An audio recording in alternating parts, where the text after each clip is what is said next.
कि अखिलेश यादव चंद्रशेखर रावण को मुख्यमंत्री बनाने की पेशकश कर दे। हाँ, ऐसा संभव है, करने जा रहे हैं। तो अगर चंद्रशेखर रावण को अखिलेश यादव सपोर्ट करते हैं, करने दीजिए।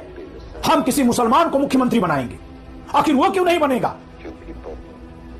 हुक्मरान तो सबको बनना है ना। दोस्तों, मैं अपने सवर्ण भाइयों को यह बताना चाहता हूं कि आज आपके पास अपना आजादी के पहले से और आजादी के बाद से बनाया हुआ कुछ नहीं है, बल्कि आपके द्वारा बनाए गए निर्माणों को ही आपके खिलाफ प्रयोग में लाया जा रहा है और आपको उन चीजों का दुश्मन घोषित किया जा रहा है। जैसे आपने संविधान बनाने में योगदान किया था, लेकिन आपको संविधान का शत्रु घोषित किया जा रहा है। आपने शिक्षण संस्थान बना करके सबको बुलाया, सबको पढ़ाया, सबको आगे बढ़ाया, लेकिन यह दुष्प्रचारित किया जा रहा है कि आप सबके लिए शिक्षा के दरवाजे बंद रखना चाहते हैं, सबके विरोधी हैं। आपने तमाम सरकारी संस्थानों को आजादी के तुरंत बाद नींव डाला, लेकिन उन सभी चीजों के निर्माणों के आपको विरोधी दर्शाया जा रहा है। जानते हैं क्यों? सिर्फ इसलिए कि आपने केवल और केवल राष्ट्र के लिए सोचा, और जब हिंदुत्व की बात उठ गई तो आपने हिंदुओं के लिए सोचा, जबकि आप पर तोहमतें वे लगा रहे हैं जो अपनी अपनी जाति की पार्टियां बनाए हुए हैं। उन्होंने आप पर दोषारोपण किया है। तो अब समय आ गया कि आंख खोलिए और अब पहली बार आप अपने समाज के लिए सोचिए। आप एक बार मुड़कर देखिए कि जैसे ही हिंदूवादी सरकार बनी है, हिंदू तो सुरक्षित हो गए, लेकिन अब आप ही असुरक्षित हो गए।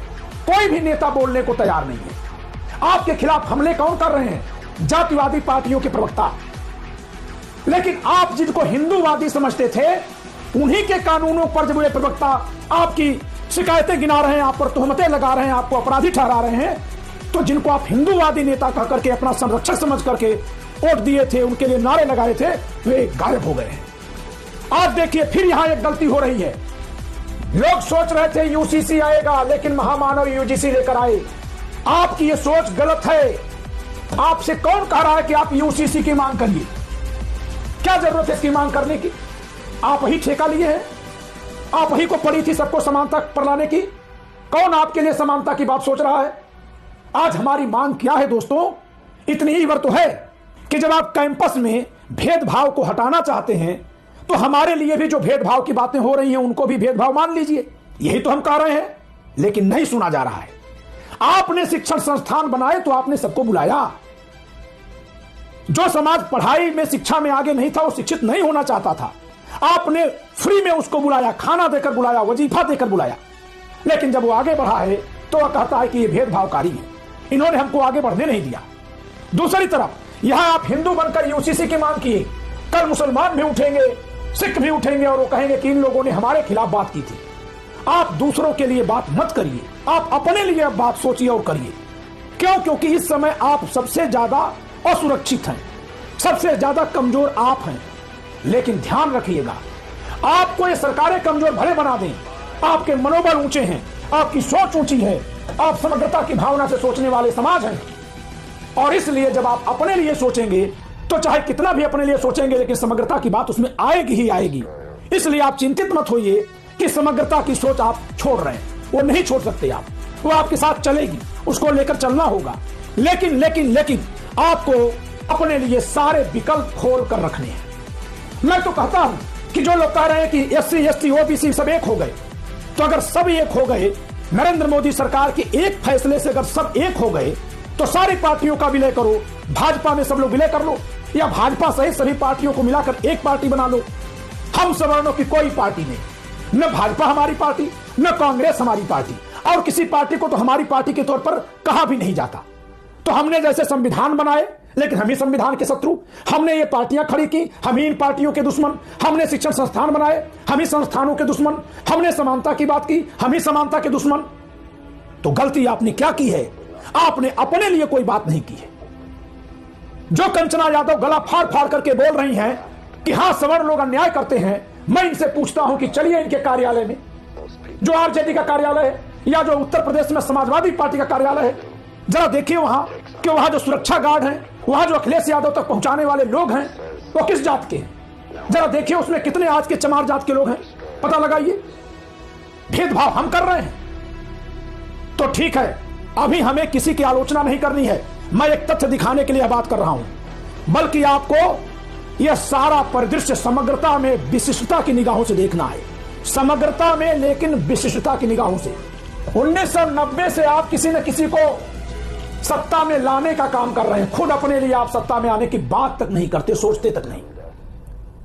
आपने हुक्मरान बनने का ख्वाब छोड़ दिया है, लेकिन जो लोग हुक्मरान बनने का ख्वाब पाले हैं वो एक नहीं है, वो एक से कई ज्यादा हैं। आपकी आबादी 22% से 26% तक होती है। आप 22 से 26% के हिसाब से जिस दिन एक साथ एक मुश्त होकर के, आप 22 से 26% के हिसाब से जिस दिन एक साथ एक मुश्त होकर के यह तय कर लेंगे कि जितने लोग हुक्मरान बनने का ख्वाब पाल कर बैठे हैं, इनमें से किसको हुक्मरान बनाना है, ये आप तय कर लेंगे, तो हुक्मरान वही बनेगा जिसको आप चाहेंगे। अपने इस आबादी का आप समुचित प्रयोग अगर करना सीख गए, सोच लिए अब तक जिसका प्रयोग आपने राष्ट्र के लिए, संविधान के लिए और हिंदुत्व के लिए किया है, जिस दिन इसका प्रयोग आप सवर्ण समाज के हित के लिए करेंगे, उस दिन आप एक ऐसी व्यवस्था खड़ी करेंगे जो अन्य किसी के खिलाफ तो नहीं होगी, लेकिन आपके खिलाफ कोई आंख उठा सके ऐसी किसी की जरूरत नहीं है, और आपको इस पर चलना पड़ेगा। इसके सिवाय आपके पास कोई विकल्प नहीं है। आप संपूर्ण को समग्रता में देखिए, लेकिन निर्णय विशिष्टता में लीजिए, निर्णय विशिष्टता में लीजिए, निर्णय विशिष्टता में लीजिए। ये मत भूलिए कि जिन पार्टियों को और जिन नेताओं को हमारी पार्टियां कहकर के हमें कोसा जाता है, उन्हीं पार्टियों के दम पर पहले दलित राष्ट्रपति बने, उन्हीं पार्टियों के दम पर पहले मुसलमान राष्ट्रपति बने, उन्हीं पार्टियों के दम पर पहले दलित मुख्यमंत्री बनी है।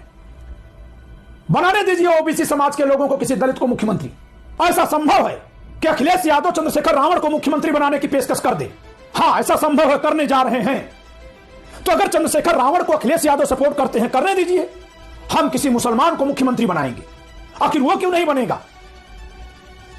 हुक्मरान तो सबको बनना है ना, आपको छोड़कर, क्योंकि आपने 5000 साल तक ऐसा शासन किया कि किसी को पानी तक नहीं दिलाया है। सब लोग बिना पानी पिए तब से बैठे हुए हैं, तो मुसलमान भी थोड़ा पानी पिए।